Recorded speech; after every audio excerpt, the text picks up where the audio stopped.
Hey, this is Todd Spangler, the Washington correspondent with the Detroit Free Press.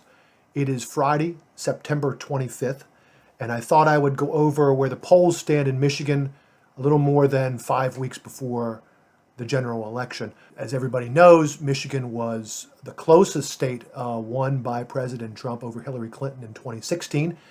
He won by about 0.2 of a percentage point, or less than 11,000 votes statewide. Right now, the polls show Democratic nominee, former Vice President Joe Biden, still with a pretty healthy lead. Our last poll showed him at about 8 points ahead of the president in Michigan.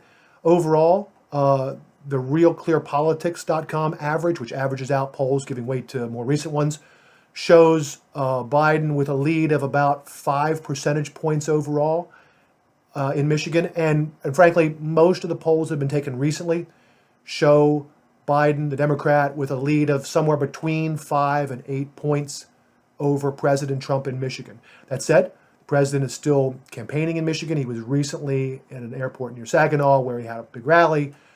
He is back up on the air in Michigan, spending money trying to target Biden's previous votes for NAFTA and other issues, trying to narrow that. We expect that effort to continue, and we expect the polling probably to narrow between now and the election.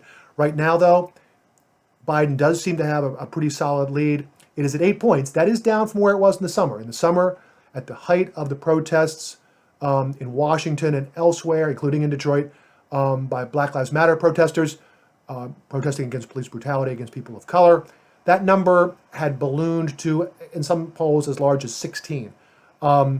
It's well down from that, as some voters have moved off of Biden. Some have moved into the undecided category or moved on to third-party candidates. Those polls generally have not shown President Trump gaining in percentages.